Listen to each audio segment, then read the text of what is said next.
म्हणजे हा खरंच खूप मोठा प्रॉब्लेम आहे की हल्लीच्या आर्किटेक्ट्स ग्रॅज्युएशन नंतर माहिती नसतं की सँक्शनिंग लायझनिंग हा खूप मोठा भाग आहे आर्किटेक्चरचा आणि आर्किटेक्ट हा खूप मोठा रोल तिथे प्ले करतो. ज्यावेळेला तुम्ही करिअर केलं त्यावेळेला दोन गोष्टी खूप गोलमध्ये असतात, एक इंजिनिअरिंग करा किंवा दुसरं डॉक्टर किंवा maybe D pharma B pharma हा त्याच्यापेक्षा ही वेगळी वाट का? बरेच स्टुडंट्स आता या प्रॉब्लेममध्ये असतात की इंटिरियर करायचं का आर्किटेक्चर करायचं. खूप लोक येतात पण आम्हाला विचारायला. तर मला असं सांगायची इच्छा होईल की आर्किटेक्चर जर तुम्ही बघितला ना हा खूप मोठा फील्ड आहे. इट इज जस्ट नॉट एखादा सब्जेक्ट तुम्ही घेतला आणि त्याच्याबद्दल तुम्ही शिकताय. इंटिरियर डिझाईन जर तुमचं फक्त फोकस इंटिरियरचा असेल तर तुम्ही तेवढं करा की तुम्हाला फक्त स्पेसेस इंटिरियर करायचं तेवढं करा. पण तुम्हाला जर मोठा स्केल पाहिजे असेल तर त्याच्यासाठी खूप जास्ती नॉलेज पण लागतं तुम्हाला. की आर्किटेक्टकडे तुम्ही जेव्हा येता तेव्हा आर्किटेक्ट एका मिनिटात तुम्हाला एक स्केच बेसिक काढून सांगू शकतो की असं असू शकतं. तो स्केच मग प्लॅनमध्ये उतरतो, मग तो एक 3D मध्ये जातो. It goes into design, then it goes into liaisoning म्हणजे त्याच्यासाठी जे परमिशन्स लागतात ते आर्किटेक्ट तुम्हाला करून देतो. त्याच्यानंतर तो तुम्हाला कॉन्ट्रॅक्टर फायनलाइज करून देतो. He supervises the site, he selects the material, he takes care of all your stress which if as an architect मी तुम्हाला फक्त प्लॅन दिला असता तर ते तुम्हाला करायला लागतं. मेहुणे आणि मेहुण्यांचे पाहुणे, पण हेच पाहुण्याची माहिती सांगत ना ती गोराबेज पॉडकास्टवर असतेच असते. नमस्कार मंडळी, मी ऋषिकेश, तुमचं पुन्हा एकदा गोराबेज पॉडकास्टवर खूप खूप स्वागत आहे.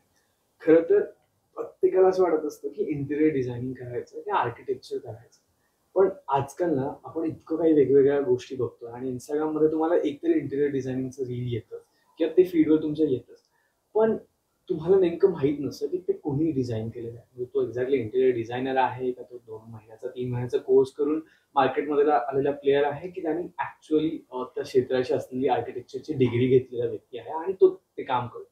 आपल्याला फक्त ते डोळ्यांना प्लीजंट वाटतं, डोळ्यांना छान वाटतं आणि आपण म्हणून त्याच्या आहारी पडून अशा लोकांना कनेक्ट करतो. पण ओव्हरऑल याच्या मागे काय आहे किंवा ही इंडस्ट्री कशी वर्क होती, त्याच्यानंतर इंटिरियर डिझायनिंग प्लस आर्किटेक्चर आणि आर्किटेक्चरमध्ये कुठल्या कुठल्या फील्ड्स येतात, हे सगळं कसं आहे हेच आज आपण जाणून घेणार आहोत आपल्या 2 मित्रमैत्रिणींकडून, ज्यांनी ऍक्च्युली पुण्यामध्ये मार्फोलॉजी नावाची एक कंपनी स्थापन केली आहे आणि ते जवळपास गेले 5 वर्ष ती कंपनी रन करतात. त्याच्यामध्ये त्या वेगवेगळ्या गोष्टी आणतायत. मग त्या आर्किटेक्चरशी रिलेटेड असेल, ते इंटेरियरशी रिलेटेड असेल किंवा ओव्हरऑल एक स्पेस डिझायनिंग, म्हणजे एखादी तुमची रिकामी जागा आहे ती कशा पद्धतीने तुम्ही डिझाईन डेकोर करू शकता त्याच्यासाठी. तर चला स्वागत करूया ओंकार शिंदे आणि प्रार्थना पटेल यांचं आणि जाणून घेऊया या सगळ्या गोष्टींचे डिटेल्स. नमस्कार. तुमचं दोघांचंही गोळाबेज पॉडकास्टमध्ये खूप खूप स्वागत आहे. आपल्याला सुरुवातच करताना ऍक्च्युली जसं मी इंट्रोमध्ये पण बोललो की इंटिरियर आर्किटेक्चर हा वेगवेगळा पार्ट, पण मला पण हे समजायला थोडे दिवस गेले जेव्हा मी स्टडी करत होतो. तर ते कसं सांगाल प्लीज, तिथून सुरुवात करत आय गेस. इंटिरियर डिझायनर आणि आर्किटेक्ट ह्याच्यामध्येच जर मेजर डिफरन्स आपण घेतला तर आर्किटेक्चर किंवा आर्किटेक्ट हा एक खूप मोठा स्टडी आहे, which is a 5 year course, आणि तो करून एक बॅचलर्स डिग्री घेऊन त्याच्यानंतर आर्किटेक्ट्स युजली प्रॅक्टिस करतात आणि आर्किटेक्ट्स इंटिरियर डिझाईन पण प्रॅक्टिस करतात त्यांच्या फील्डमध्ये, कारण तो डिझाईनचा एक भाग आहे. म्हणजे जेव्हा तुम्ही कोणतीही बिल्डिंग बनवता तेव्हा जस्ट ती बिल्डिंग तुम्ही नाही बनवत, तुम्ही त्याचं आतलं पण, म्हणजे you design the interiors as well. तर इंटिरियर हा एक अलाइड सब्जेक्ट आहे आर्किटेक्चरमध्ये आणि आर्किटेक्चर हा एक कम्प्लिटली डिफरंट पूर्णच वेगळा सब्जेक्ट आहे ज्याच्यामध्ये बरेच भाग येतात. मग त्याच्यात लँडस्केपही येतं, अर्बन डिझाईन येतं किंवा त्याच्यात काय म्हणतात सस्टेनेबिलिटी येतं, लँडस्केप, ह्या सगळ्या गोष्टी पण येतात त्याच्यात. आणि इंटिरियर आणि आर्किटेक्चरमध्ये जर आपण फरक बघितला तर इंटिरियर पण बऱ्याच प्रकारचे आहेत, जसे रेसिडेन्शियल इंटिरियर्स आहेत, कमर्शियल आहेत, आता नवीन स्टुडिओज येत आहेत त्याचे इंटिरियर्स आहेत. तसं सेम आर्किटेक्चरमध्ये पण कमर्शियल स्पेसेस आहेत, कमर्शियल बिल्डिंग्स आहेत, पब्लिक बिल्डिंग्स आहेत, इन्स्टिट्यूशन बिल्डिंग्स आहेत. अपार्ट फ्रॉम दॅट जसं ओमकारने सांगितलं लँडस्केप किंवा अर्बन हा पण आता खूप एक मोठा भाग झालाय एका सिटीला बिल्ड करण्यासाठी. तर पब्लिक गार्डन्स आहेत, अर्बन स्ट्रीटस्केप आहेत. तर बेसिक जर बघितलं तर इंटिरियर हे खूप छोट्या स्केलवर एखाद्या रूमच्या आतलं आपण बघतोय आणि आर्किटेक्चर आहे ते आपण खूप मोठ्या सिटी लेवलवर आणि टाउन लेवलवर बघतोय. तर जर आपण बघायला गेलो तर डिझायनिंग हा पार्ट सगळीकडेच येतो इंटिरियर डिझाईन असलं किंवा साधं बिल्डिंग डिझाईन असली आर्किटेक्चरमध्ये किंवा लँडस्केप किंवा अर्बन डिझायनिंग हा कॉमन पार्ट आहे त्यातला, पण त्याची जी स्केल आहे ती वास्ट आहे आणि ती स्मॉलर टू ग्रेटर अशी जात आहे. पण मग आता या अनुषंगाने एक क्वेश्चन येतो, तो म्हणजे असा की ज्यावेळेस आपल्याला करिअर चूज करायचं असतं त्यावेळेस मग इंटिरियर ऐवजी आर्किटेक्चर पर्टिक्युलरली का करावं असं वाटलं, किंवा त्याचा असे काही स्पेसिफिक गोष्टी होत्या की नाही आपण आर्किटेक्चर डिग्रीला जाऊ? कारण जनरली ज्या वेळात तुम्ही करिअर केलं त्या वेळात दोन गोष्टी खूप boom मध्ये असतात, एक तर इंजिनिअरिंग Right. करा किंवा दुसरं Doctor डॉक्टर बरोबर. किंवा maybe D pharma B pharma हा एक. त्याच्यापेक्षा ही वेगळी वाट का? ओके, हा खूप इंटरेस्टिंग क्वेश्चन विचारला तुम्ही. बरेच स्टुडंट्स आता या प्रॉब्लेममध्ये असतात की इंटिरियर करायचं का आर्किटेक्चर करायचं. खूप लोक येतात पण आम्हाला विचारायला. तर मला असं सांगायची इच्छा होईल की आर्किटेक्चर जर तुम्ही बघितला ना, हा खूप मोठा फील्ड आहे. इट इज जस्ट नॉट एखादा सब्जेक्ट तुम्ही घेतला आणि त्याच्याबद्दल तुम्ही शिकताय. जर तुम्ही कॉलेजचं सिलेबस जरी बघितलं तर त्याच्यात landscape, urban design, structures, architectural design हे असे बरेच खूप मोठे वास्ट सब्जेक्ट्स आहेत जे तुम्ही शिकू शकता. इंटिरियर डिझाईन जर तुमचं फक्त फोकस इंटिरियरचा असेल तर तुम्ही तेवढं करा, की तुम्हाला फक्त स्पेसेस इंटिरियर करायचं तेवढं करा. पण तुम्हाला जर मोठा स्केल पाहिजे असेल तर त्याच्यासाठी खूप जास्ती नॉलेज पण लागतं तुम्हाला. तर आर्किटेक्चर ह्याच्यासाठी करायचं की तुम्हाला बाकीच्या गोष्टींचा पण बेस मिळतो. जसं मी म्हटलं स्ट्रक्चर्सचं मिळेल, डिझायनिंगचं मिळेल, एन्व्हायरमेंटल स्टडीज मिळेल. आता नवीन खूप ठिकाणी सस्टेनेबिलिटी पण हा प्रकार आलाय. तर हे सगळं तुम्हाला त्या बेसनी आर्किटेक्चर करायला मिळेल. इंटिरियरमध्ये तेवढा स्कोप राहणार नाही.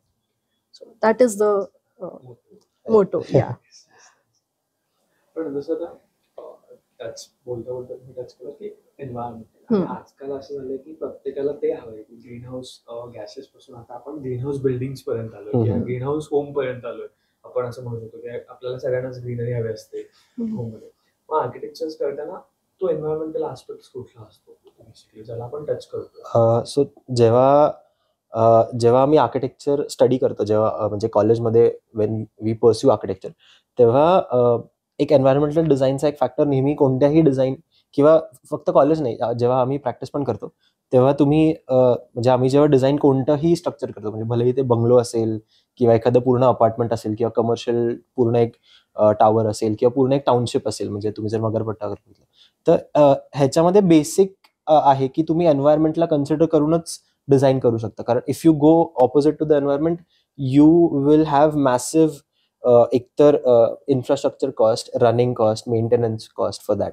So it is very adverse की तुम्ही एन्व्हायरमेंटला डायव्हर्स म्हणजे कम्प्लिटली अपोज करून तुम्ही डिझाईन करा. सो एन्व्हायरमेंटल कन्सिडरेशनमध्ये छोट्या छोट्या म्हणजे बेसिक गोष्टी असतात की तुम्ही विंड डिरेक्शन स्टडी करता की तुमच्या पूर्ण साईटवरती वर्षभरात किंवा व्हॉटएव्हर वर्षभरात हवा कशी चालते, तर किंवा लाईट कशी डिस्ट्रीब्यूट होते तुमच्या साईटवरती, किंवा झाडं आहेत तुमच्या साईटवरती तर त्या झाडांचं शॅडो कुठे जास्ती पडतं किंवा त्या झाडांमुळे काय फरक पडतो टेम्परेचरमध्ये. तर ह्या बेसिक गोष्टी ज्याच्यामुळे म्हणजे कोणत्याही बिल्डिंगला एक कम्फर्ट झोन अचीव्ह करायचं कोणताही आर्किटेक्ट किंवा कोणताही डिझायनर ट्राय करतो. इव्हन इफ इट्स म्हणजे ह्याच्यामध्ये पण एक अजून एक लेवल असते which is a green building certification. पण ते एक सर्टिफिकेशन आहे, म्हणजे जसं एक ISO सर्टिफिकेट असतं तसं एक ग्रीन बिल्डिंग सर्टिफिकेट असतं, पण एक सर्टिफिकेट आहे.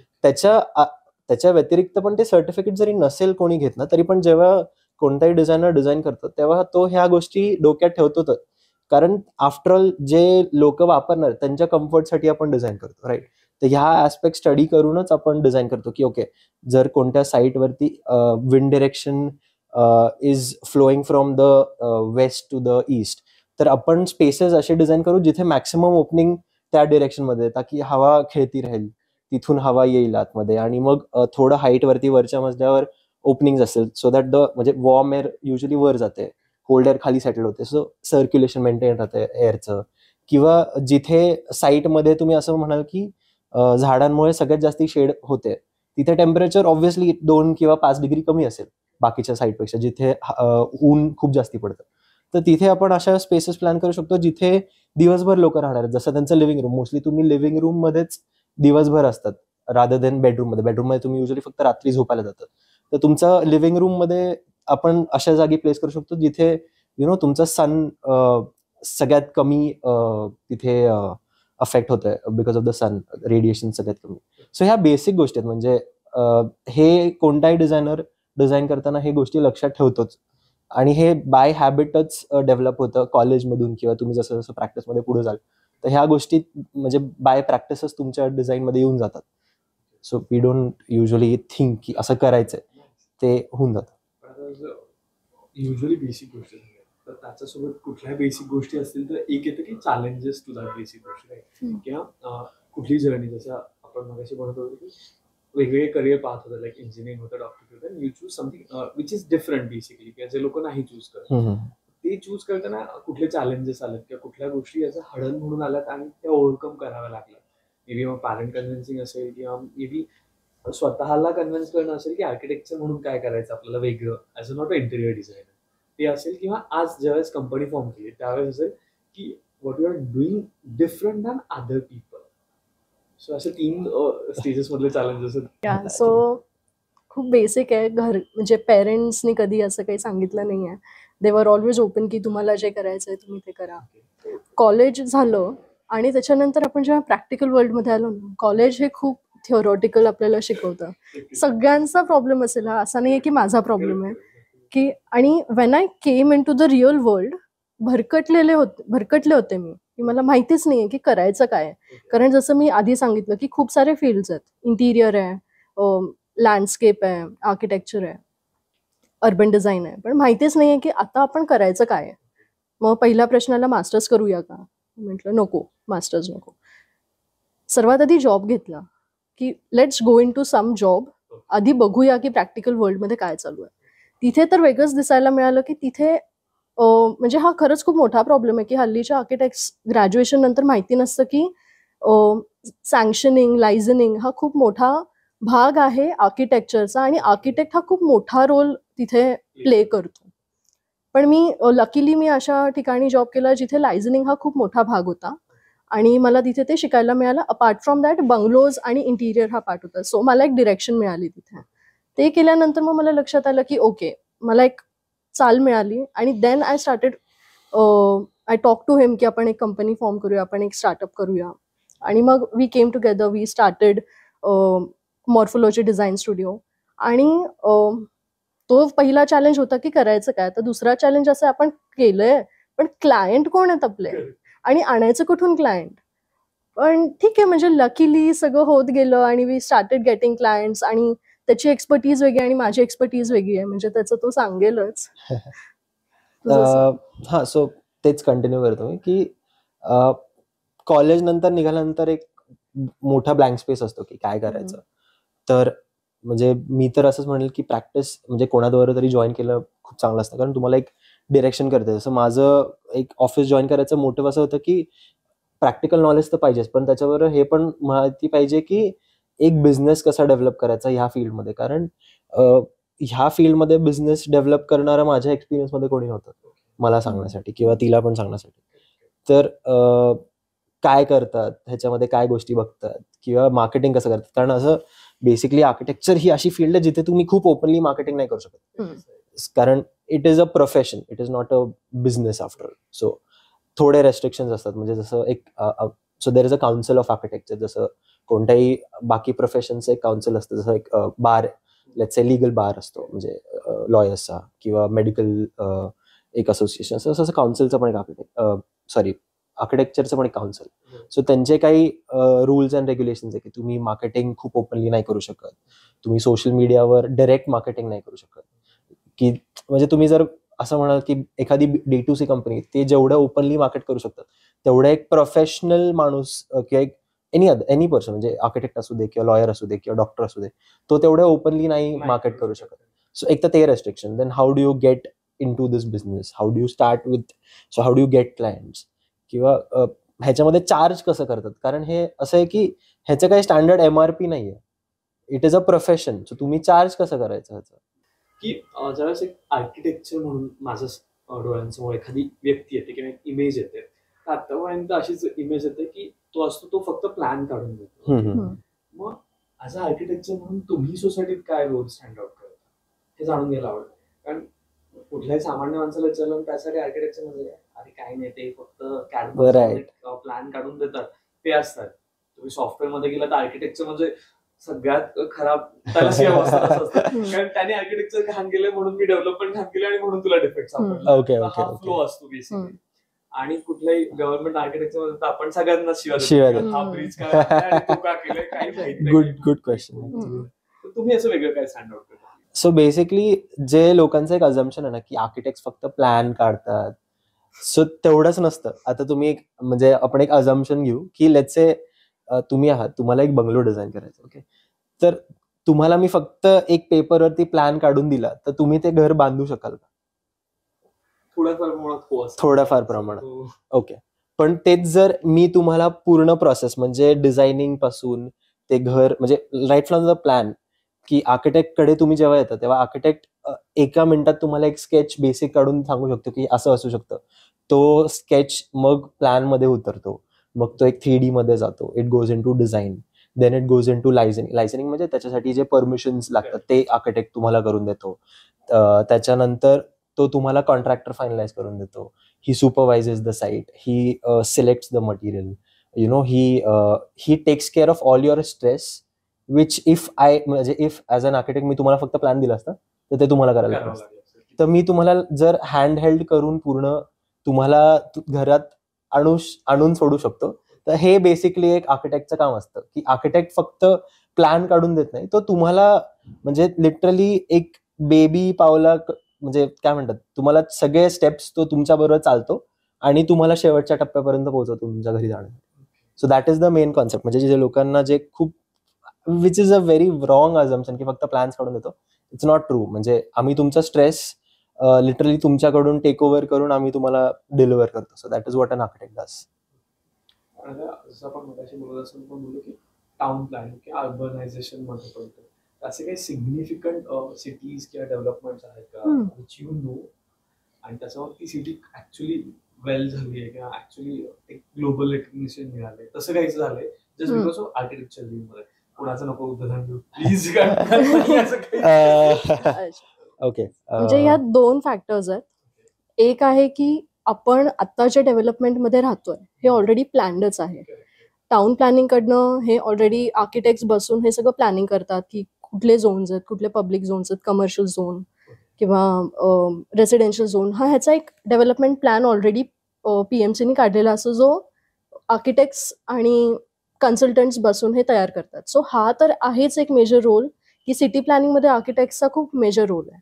आणि दुसरं जसं तुम्ही सांगितलं, if you have been to Chandigarh हे एक प्लॅन्ड सिटी आहे. ली कबूजियरनी ही प्लॅन केलेली सिटी आहे. तुम्ही कधी पण असं जर गुगल मॅप्सवर जरी तुम्ही त्याचा एरियल व्ह्यू बघितलात ना, तर तुम्हाला लगेच लक्षात येईल की प्लॅन्ड सिटी आणि अनप्लॅन्ड सिटीमध्ये काय फरक असतो. म्हणजे मी हे एक्सप्लेन करणार नाही, तुम्ही खरंच बघा गुगल मॅपवर किती ग्रिड फॉर्मॅटमध्ये ते प्लॅनिंग केलेलं आहे, रोड्स किती चांगले आहेत. मॅप्सपेक्षा तुम्ही जर खरंच तिथे जाऊन बघितलं ना, तुम्हाला खरंच लक्षात येईल की तिथे जे मटेरियल्स यूज केलं आहे, सगळे बिल्डिंग्स एकसारखे दिसतात. तिथे चांगलं तुम्हाला झाडं लावली आहेत सगळीकडे, लँडस्केपिंग केलेलं आहे, रोड्स आर व्हेरी नीट. सगळे सगळे T सेक्शनवर ते सगळे रोड संपतात, टर्निंग्स खूप चांगले दिले. तर हे एक प्लॅन सिटी लेवलवर केलेली ती एक चांगली सिटी जी मला माहिती आहे आणि मी व्हिजिट केली आणि मला तेव्हा लक्षात आलं होतं की नाही, आर्किटेक्टचा हा खूप मोठा आणि मेजर रोल असतो ह्याच्यात.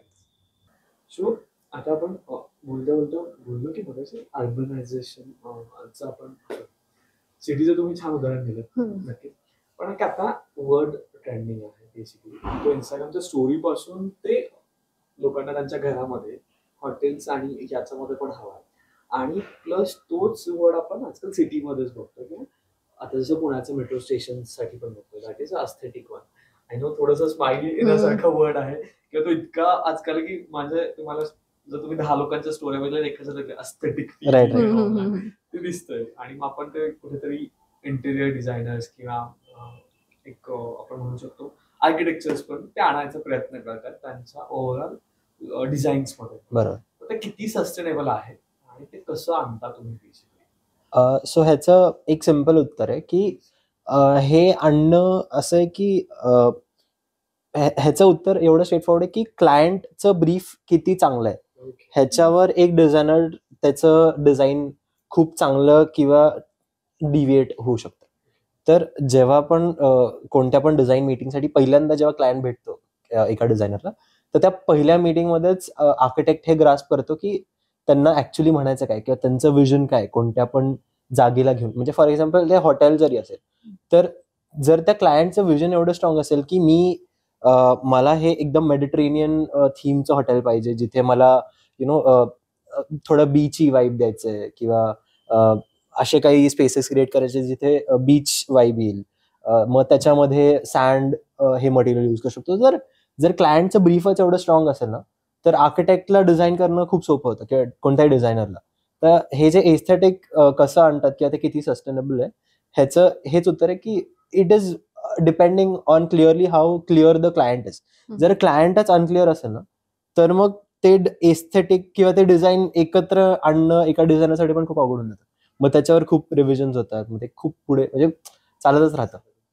आता रिव्हिजन मला आठवलं, असं कधी होतं का जस की तुम्ही फर्म असता एखाद्या गोष्टीकडे, हे इथे छान नाही दिसणार, पण मी as a client, being a owner of the particular house और प्रॉपर्टी, माझं असं असेल नाही मला हे इथेच हवं आणि you have to convince as a architect और ॲज अ डिझायनर, नाही हे इथे बॉस छान नाही दिसणार. How you deal that situation? Depend करतं, हे 50-50 बेसिसवर आहे की फॉर एक्झाम्पल जर काही क्लायंटचे खूप इमोशनली अटॅच्ड गोष्टी असतात, जसं खूप लोकांचं असतं, जुने फोटोज असतात, जुने अल्मिराज असतात, ते नाही काढायचे आहेत त्यांनी. जुने बेड असतात त्यांचे की नाही आमच्या आजोबांच्या काळीचे आहेत, आम्हाला नाही काढायचं आहे.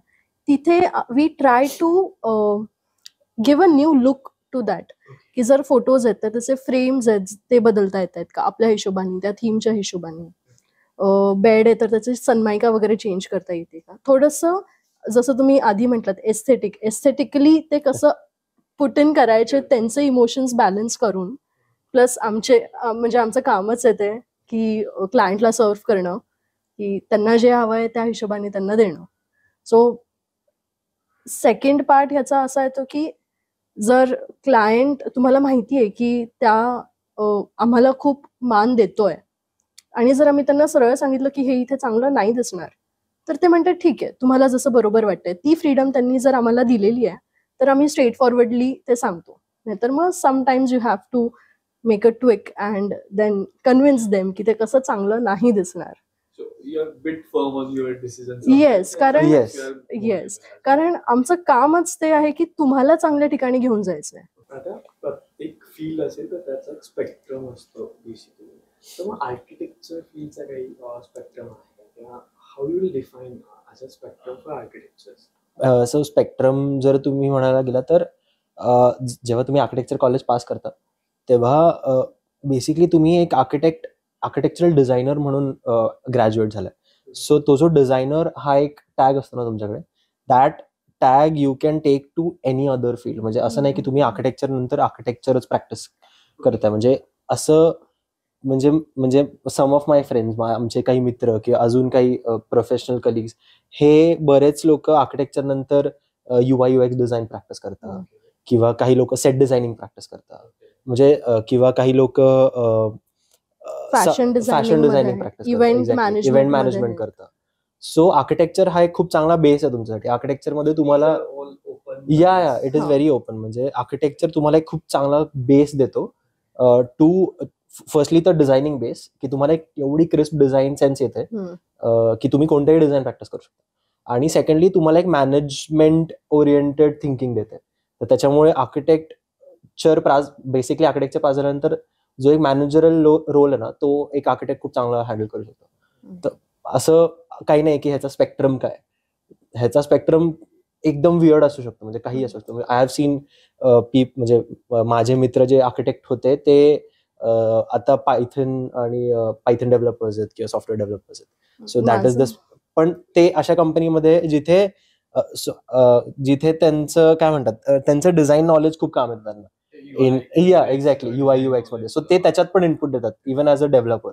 सो तो एक फरक पडतो. म्हणजे पण आता हे मला पण फर्स्ट टाइम ऐकायला मिळालं की सेट डिझायनिंग राईट. सो तिकडे पण स्कोप आहे. हो. म्हणजे आपल्यासाठी काय असतं, एक तर डायरेक्टर असतो, Right. Hero heroine Right. आणि बॅकस्टेजला काम करणारे 4 लोक असतात बेसिकली. पण जर तिकडे पण स्पेक्ट्रम मध्ये किंवा तिकडे पण स्कोप असेल तर नक्कीच छान आहे. हो. पण आता पण एक असे विचार की day in and day out of architecture काय असतं बेसिकली.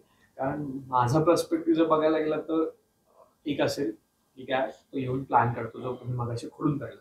दुसरा पर्स्पेक्टिव्ह असा असतो की काय ते 4 लेबर लोकांना घेऊन येतील आणि कट आउट कटिंग लावून देतील किंवा जे काही इंटेरियर आहे त्याच्या गोष्टी सांगतील आणि त्याचं डिस्कशन होईल. पण तसं आता तुम्ही त्या लाईफ जगताय तर what is a day in day out of architecture. Because software वाल्या माणसाचा डे इन डे आउट सगळ्यांना माहिती असतो. तो जाणार 9ला लॉग इन करणार, 11 वाजता कॉफी पिणार ऑनलाईन. राईट. तसं तुमच्या साईडला कसं असतं हॅपनिंग किंवा कसं असतं ते? हॅपनिंग होण्याचं झालं तर सगळ्यात बेस्ट पार्ट आर्किटेक्चरचा असं आहे की खूप फिरायला. खूप.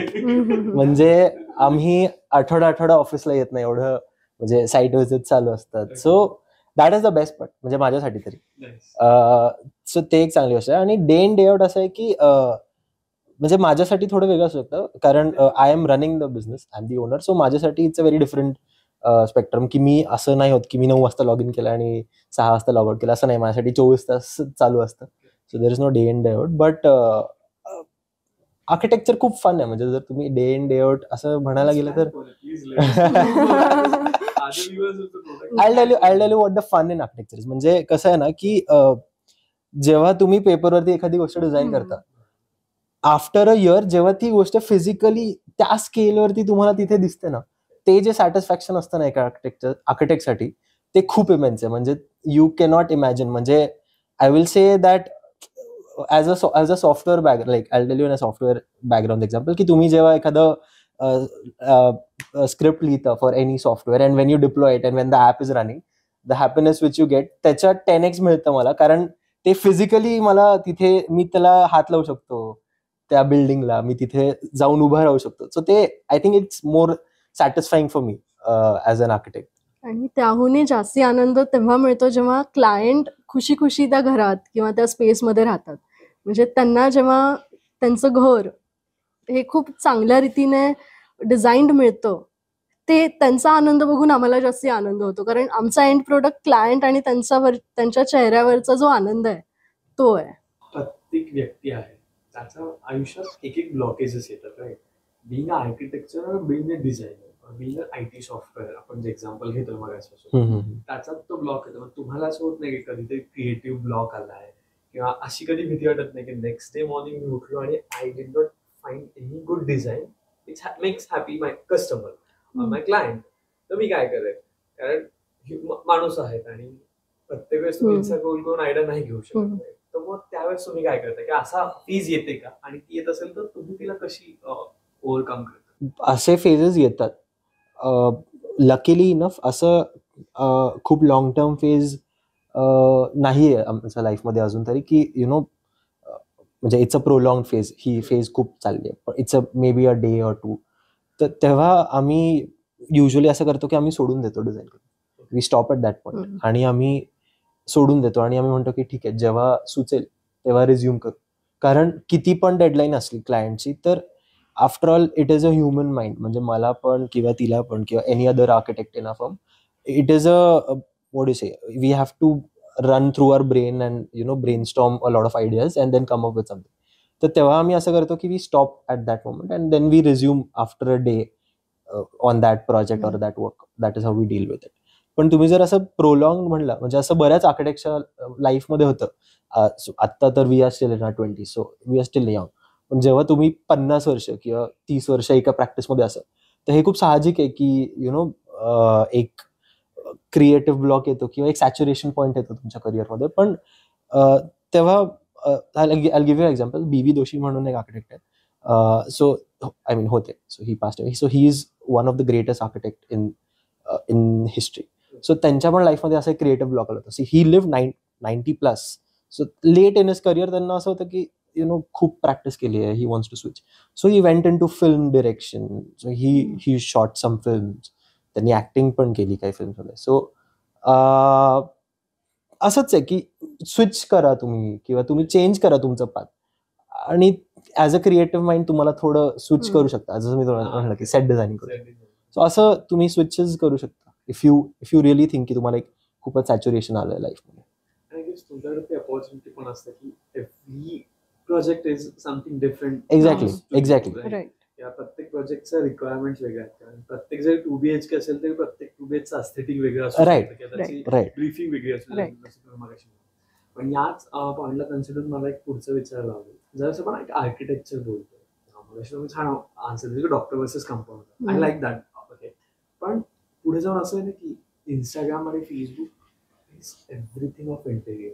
म्हणजे मगाशी जसं इंट्रोमध्ये मी सांगितलं की जर तुम्ही 10 रील स्क्रोल केलं तर एक रील इंटेरियरचं येतच येतं तुम्हाला. आणि माझं घर तसं असून नसून मला तसं करायचं नाही करायचं तरी मी ते सेव्ह करतो किंवा ते फॉरवर्ड करतो मित्राला, आईला, कोणाला पण.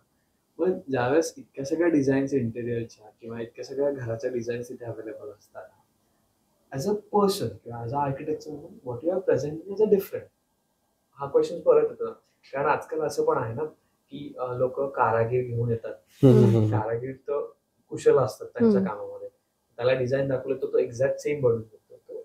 What you put as a architecture in that. So basically कसं आहे की राईट, तुमचं बरोबर आहे की काय म्हणतात की कारागीर घेऊन आले तरी तो एक्झॅक्ट सेम देऊ शकतो, which is correct. But architect म्हणजे मी खूप स्ट्रॉंगली असं म्हणू शकतो की आर्किटेक्ट जो एक इंटॅन्जिबल गोष्ट त्याच्यात आणतात ना, की त्याच्यामधला फिलिंग, त्याच्यामधला की तिथे बसल्यावर तुम्हाला फील कसं होतंय, how do you feel about it.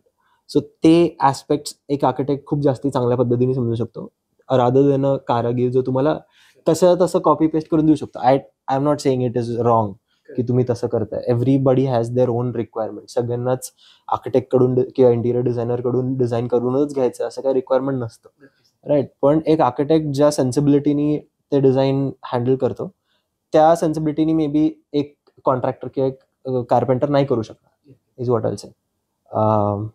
I think that is about it. म्हणजे आणि तुम्ही ॲज अ बिझनेस ओनर किंवा तुम्ही as a architecture, how you use this platform. काय इंस्टाग्राम, फेसबुक आणि गुगल हे पण एक प्लॅटफॉर्म राईट. जिथे की showcase your designs. Right. How you guys So this is like this is Instagram and Facebook are like greatest friends of any person आत्तासाठी, any business आहे. कारण तुम्हाला एक ग्रँड ऑडियन्स मिळते where you can showcase your work for free. So it's nothing like it. I am not expecting की मला सगळे clients Instagram, Facebook ads मधून येतील. I am not saying that, but it's a good way to, and it's a very cheap way to create your own portfolio instead of going to the efforts of building a website, which is also very easy right now. But still, it takes a certain amount of effort to build a website, to bring all that data and put in a website. But Instagram मध्ये तुम्ही तुमचं literally पूर्ण दिवस किंवा तुमचं पूर्ण process, that is म्हणजे architects and designers now are म्हणजे आता खूप जास्ती आहेत काय म्हणतात इंस्टाग्राम आणि Facebook, and they are very active and they show what they are doing in and out. त्याच्यामुळे एक लोकांना अवेअरनेस पण आहे की अरे ओके, म्हणजे एवढं सगळं जातं एक आर्किटेक्टच्या कामामध्ये. तर it's a good thing also की लोकांना कळतं पण ह्या गोष्टीमधून की काय करतात काम. जसं तुम्ही म्हणलं की आय डोंट नो, म्हणजे नाही खरंच आहे. इतकं म्हणजे एक बूम क्रिएट केला मी म्हणेल किंवा इतकं ते फनी वाटतं समटाइम्स.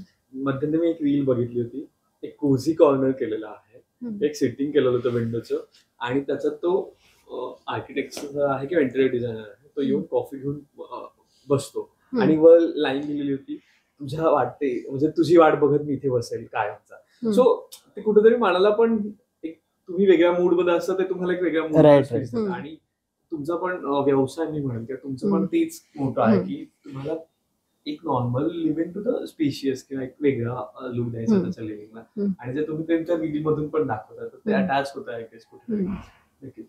पण हे सगळं करत असताना किंवा आर्किटेक्चर इंटेरियर आय गेस हा एक खूप प्रोलॉंग मोठा वाद आहे, पण त्यात नको कारण प्रत्येकाला वाटतं की मी करतो तो business is the best one. पण जे नवीन स्टुडंट आहेत, जे are looking forward to the degree किंवा हे एज्युकेशन, त्या लोकांसाठी काय सांगशील किंवा हा एक प्रोसेस कशी आहे? जसं तू आता स्पेक्ट्रम सांगितलेस किंवा डिफरन्स पण थोड्याफार प्रमाणात सांगितलं, पण मग त्यांनी कसं सीक करावं टुवर्ड्स दिस फुल प्रोसेस, कॉलेज म्हणा किंवा डिग्री म्हणा, पर्टिक्युलरली आर्किटेक्चर?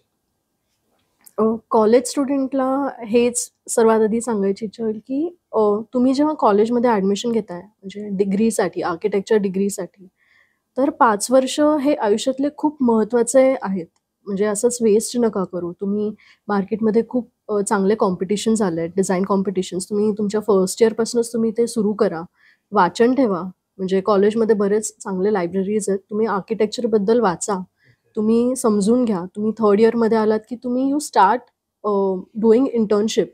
तुम्ही प्रॅक्टिकल वर्ल्ड, जसं मी तुम्हाला आधी सांगितलं, की मला जो प्रॉब्लेम आला, की मी ग्रॅज्युएशन नंतर मला अडचण आली, की करायचं काय? तसं मी आत्ता जे नवीन ॲडमिशन घेतलेत त्यांना सांगेन, की तुम्ही थर्ड इयरपासून इंटर्नशिप सुरू करा. तुम्ही बघा काय चालू आहे मार्केटमध्ये.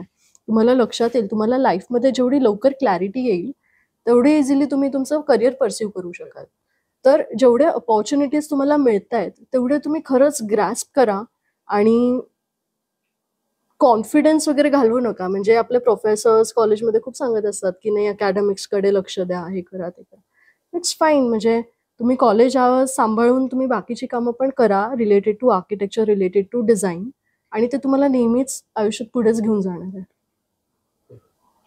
हा क्वेश्चन आपण परत घेऊ शकतो. Can you just repeat the question? म्हणजे परत in the sense I add up to this if I can. So जे नवीन कॉलेज गोईंग आहे त्या ज्यांना हे करिअर ॲज अ पाथ म्हणून चूज करायचं आहे, तर त्यांच्यासाठी काय सांगाल? कारण आय नो की आर्किटेक्चर वर्सेस इंटेरियर हा डिबेट पॉईंट आहे विच इज नेव्हर एंडिंग. प्रत्येकाला त्याचं त्याचं प्रोफेशन असतं जे बेस्ट आहे वाटतं आणि ते त्यांच्या त्यांच्या दृष्टीने त्यात चांगलं काम करत असतात.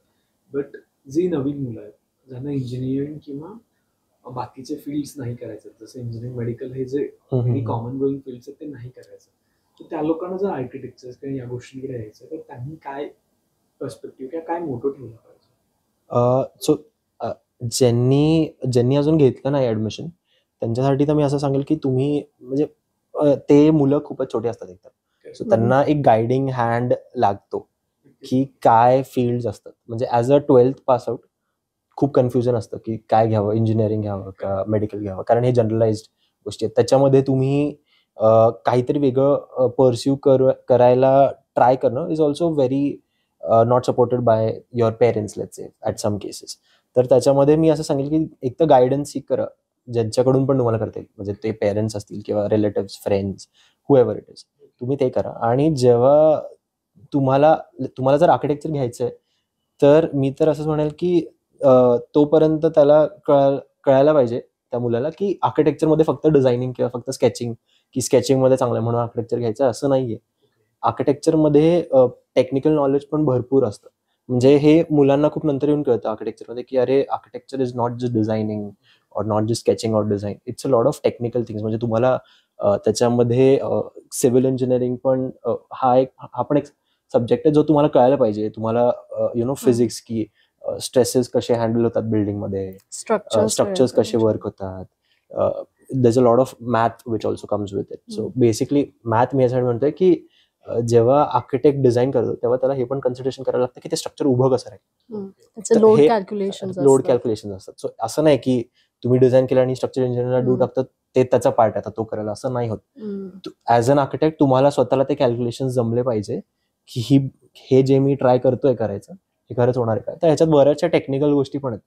तर तुम्ही फक्त असं अज्युम करून चालू नका, की आर्किटेक्चर म्हणजे ड्रॉइंग येतंय म्हणून करायचं, असं नाही. थोडा विचार करून तुम्ही पर्स्यू करा आणि तुम्ही बोला कोणाशी तरी ज्यांनी ऑलरेडी कॉलेजमध्ये किंवा जे पास आउट झालेत किंवा anybody in your friend family, तुम्ही थोडा गायडन्स घ्या. म्हणजे guidance, and now it is very readily available.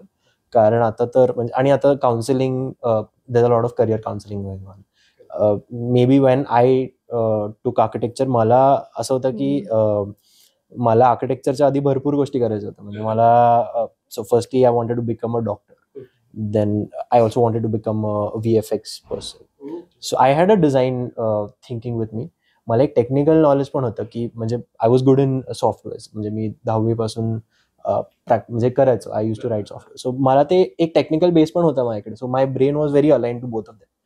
पण जेव्हा मी आर्किटेक्चरमध्ये आलो तेव्हा मला ऍक्च्युली रिअलाइज झालं, की आर्किटेक्चर फक्त डिझायनिंग नाही, भरपूर गोष्टी आहेत त्याच्यात. आणि म्हणजे मेजर तर एक गोष्ट आहे, की ठीक आहे आर्किटेक्चर तर केलं, पण आता बाकी पुढे कसं सर्व्हाइव्ह करायचं हे पण नाही शिकवत व्यवस्थित. तर ते तर एक खूप मेजर आहे की ते ठीक आहे तुम्हाला आर्किटेक्चर महिन्यात कुठेही नाही शिकवत, पण ऍटलिस्ट तुम्ही ट्राय करा की you be in a good. आणि म्हणजे त्याच्यात पण एक गोष्ट आहे की तुम्ही आर्किटेक्चर किंवा एनी अदर फील्ड आलसे तुम्ही कुठेही जाताना you try to go in the best institute which is available to you. म्हणजे जे लोक म्हणतात ना की why you should go to IITs और why you should go to IIMs, त्याचं असं कारण आहे की तिथे एज्युकेशनचा एक बार किंवा एक बेंचमार्क आहे, दॅट इज ट्रू. पण तिथे तुम्ही ज्या नेटवर्क किंवा ज्या क्राऊडमध्ये राहाल ना, तो तुम्हाला खूप जास्ती पुश करेल लाईफमध्ये आणि तो तुम्हाला खूप काही शिकवेल, instead of if you go to any random college in your town. So म्हणजे जे तुम्हाला तुमचे पेरेंट्स सांगतात ना की अभ्यास करा, खरंच ग्रेड्स मॅटर करतात. If you have any other different dreams of dropping out of college and do your thing, unless you have those kinds of dreams, you should like study hard and go to good colleges. कारण मी असं नाही म्हणते की तिकडे सगळ्यात भारी education मिळतं, पण तिकडे सगळ्यात चांगला क्राऊड पण येतो, टीचर्स पण येतात. सो तो हे पण मॅटर करतं.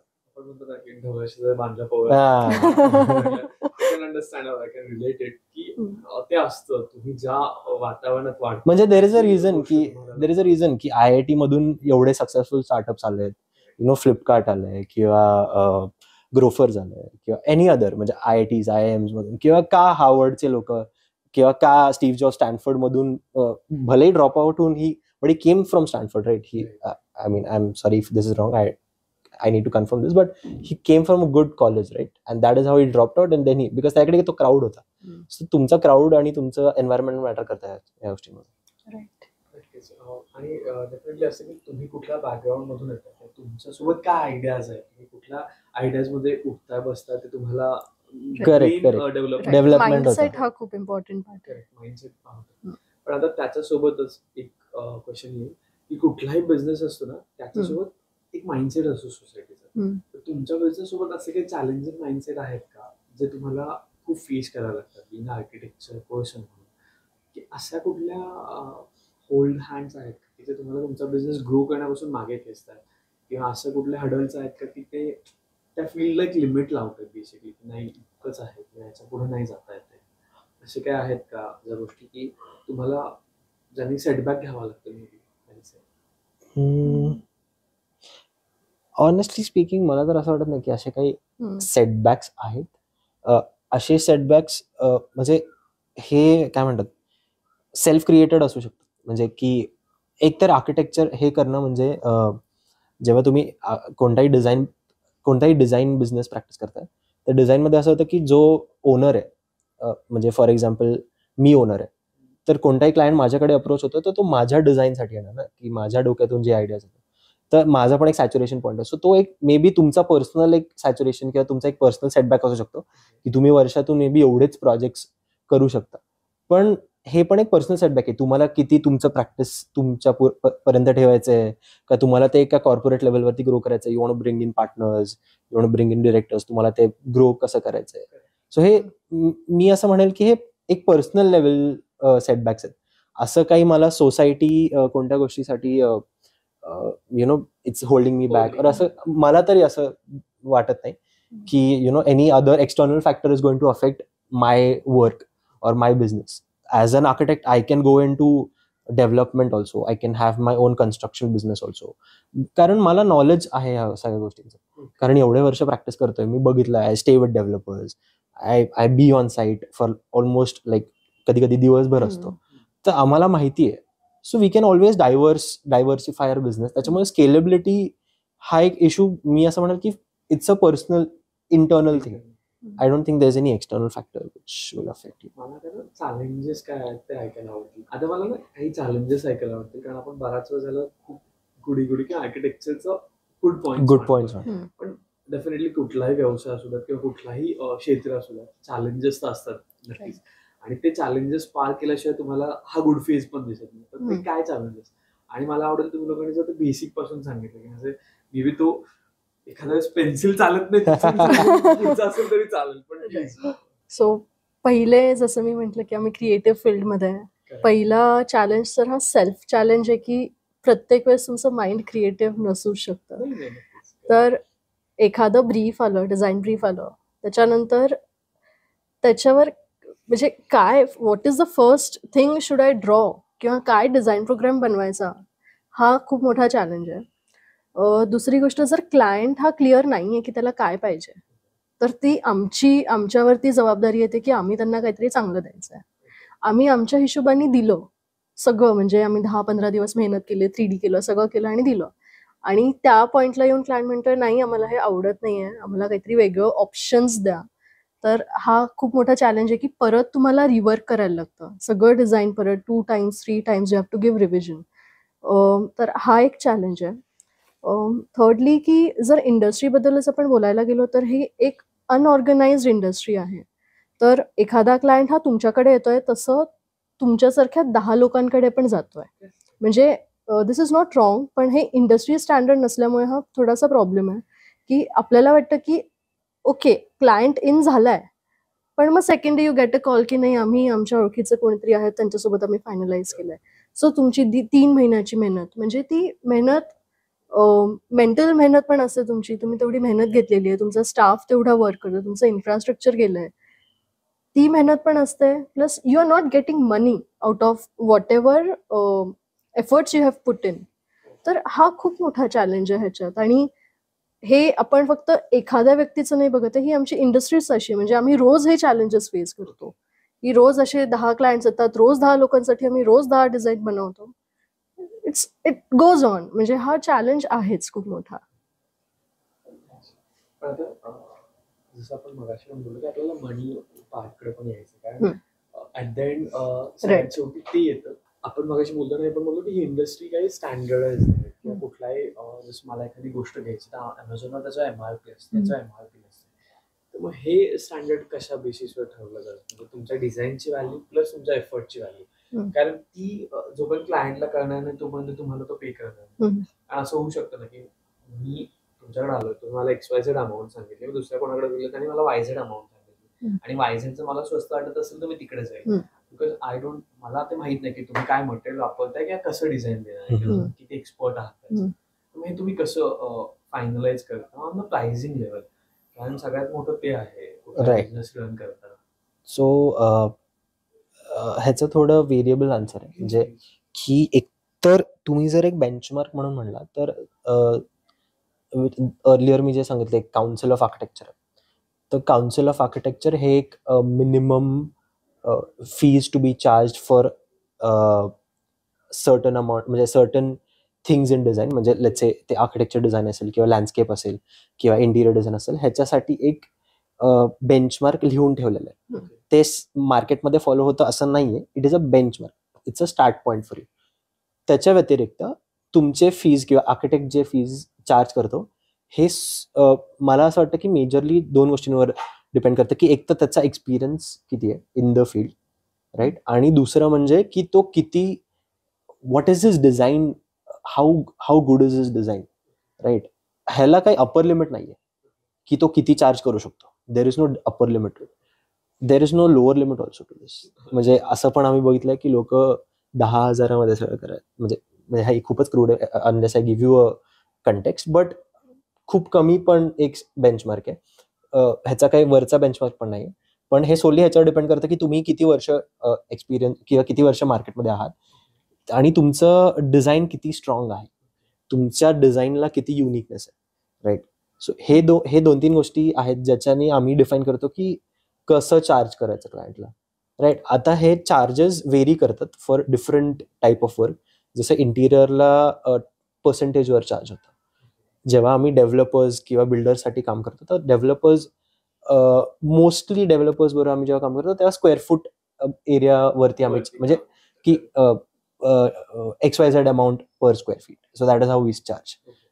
जेव्हा आम्ही एखाद्या गव्हर्नमेंट बॉडीसाठी काम करतो तर गव्हर्नमेंट बॉडीमध्ये usually fees of a architectural consultancy firm is defined by means of some GR म्हणजे एक जनरल सर्क्युलर रूल्स असतात जे डिफाईन्ड असतात by the government. So variable आहे, असं काही एक स्ट्रेट फॉरवर्ड आन्सर नाही याचं की एवढंच चार्ज करायला पाहिजे, पण हे तुमच्या एक्सपिरियन्स, तुमच्या डिझाईन लँग्वेज वरती डिपेंड आहे, आणि ह्याला काही अपर कॅप नाहीये की तुम्ही किती चार्ज करू शकता. कारण तुम्ही जे टेल यू अ फॅक्ट, तुम्ही म्हणजे फॅक्ट एज अन एक्झाम्पल की तुम्ही जर ऍज अ ब्रँड अम्बॅसेडर विराट कोहलीला अप्रोच करताय, तर विराट कोहली जर तुम्हाला म्हणतोय की मी 50 कोटी घेणार, तर तुम्ही त्याला असं नाही म्हणू शकत, अरे दुसरा प्लेअर तर 10 कोटी घेतो, तू पण 50 का घेतोय? तो त्याचा ब्रँड आहे ना, like he charging for his brand.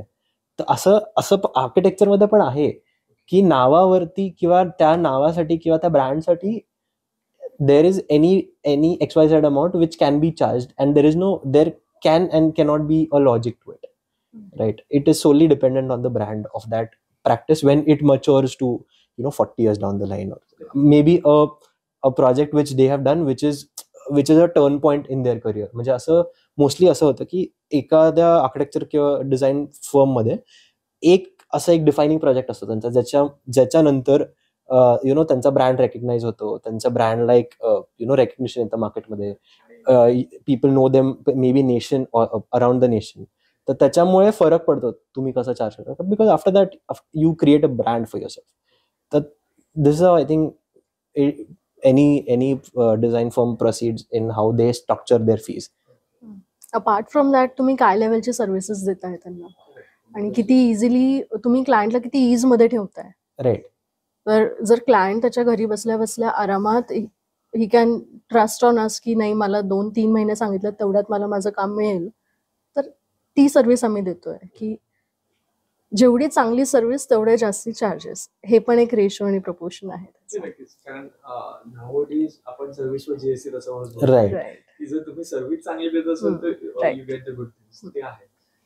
आता ऑलमोस्ट आपण सगळ्याच डिस्कस केलं, पण तरी मला अजून एक विचारायला आवडेल जाता तुम्हा लोकांना, की बऱ्याच असं होतं ना की ॲज अ क्लायंट म्हणून माझे एक्सपेक्टेशन्स वेगळे असते, ॲज अ डिझायनर म्हणून तुम्ही वेगळं काहीतरी सजेस्ट करता, आणि ॲट द एंड रियालिटी म्हणून काहीतरी वेगळं येतं. तर असं कधी होतंय का, किंवा असं कधी झालंय का तुमच्यासोबत, आणि तो एक्सपिरियन्स कसा होता? तुम्हाला जर सांगायचं झालं की तुम्ही जे म्हणताय की क्लायंटचं वेगळं काहीतरी एक्सपेक्टेशन आहे, पण आर्किटेक्टला वेगळं काहीतरी करायचं आहे, पण होणार काहीतरी वेगळंच आहे, आर्किटेक्टला माहिती आहे, क्लायंटला पण माहिती आहे. तर ते बेसिक गोष्ट आहे की मग त्या दोन माणसांमध्ये किंवा त्या between the client and the architect there is not going to be a synchronisation at any which point of the project. So it is very good that the architect or the client says no to each other at the very start. Okay. So it is very good that you say, because not everybody is going to be your client, or not every architect in the market is going to be any clients. म्हणजे तुम्ही सगळ्यांनाच approach नाही करू शकत. तुमचं एक म्हणजे तुम्हाला काय रिक्वायरमेंट आहे, तुमचं त्याच्याबरोबर ट्युनिंग कसं होतंय, how good how the client and designer gel with each other, that is going to define if both of you accept each other as client and designer. So हेच गोष्ट आहे की असं usually तुम्ही डिफाईन ॲज अ डिझायनर आम्ही define करतो की this is going to work or this is not going to work. So we very honestly say no to some projects, and we very honestly say yes to some projects. So you know what is a cap for Exactly. and you are dealing with that cap rate and that mindset as well. Exactly. So, तुम्हाला ते थोडंसं pressure I guess कमी होतं, की ते तुम्ही थोडंसं manage करायला शिकलाय. म्हणजे होतं, म्हणजे ते कसं तुम्ही हां. जो प्रश्न विचारला ना, म्हणजे असं नाहीये की ते कधी आम्ही फेस नाही केलंय, पण अजून पण करतो. जसं एक आपण म्हणतो ना की साईट रिस्पॉन्स पण एक असतो की मला वाटतंय रेड कलर पाहिजे, क्लायंटला वाटतंय पर्पल पाहिजे, पण साईट किंवा वातावरणच्या अनुसार तिथे ब्लू पाहिजे तर तिथे ब्लू पाहिजे. तिथे आमचं किंवा क्लायंटचं पण मत नाही चालणार, कारण साईट रिस्पॉन्स पण एक नावाचा प्रकार असतो जो आर्किटेक्टला आणि क्लायंटला समजून घ्यायला पाहिजे. सो तुमच्या दोघांचे खूप खूप धन्यवाद. तुम्ही आला तिथे आणि आय गेस हलक्या फुलक्या लँग्वेज मध्ये त्या कन्सेप्ट आणि त्या टर्म समजवला आम्हाला. कारण कसं होतं, बऱ्याच ह्या गोष्टी एकच बसून नाही डिस्कस करतात एखाद्या आर्किटेक्चर सोबत किंवा एखाद्या डिझायनर सोबत सुद्धा. कारण तुम्ही पण तेवढं घेत असेल, क्लायंट पण असं घ्या, हे घ्या अमाऊंट आणि माझं काम करून द्या. So special thanks to you both. तुम्ही इथे आलात आणि आमच्यासोबत त्या गोष्टी शेअर केल्या. आणि तुम्हाला एपिसोड कसा वाटला ते कमेंटमध्ये सांगायला विसरू नका. त्याचबरोबर तुमचं आर्किटेक्चर इंटिरियर रिलेटेड काही गोष्टी असतील किंवा तुमचे काही एक्सपिरियन्स असतील तर तेही कमेंटमध्ये सांगायला विसरू नका. धन्यवाद. भेटूयात पुढच्या एपिसोडमध्ये.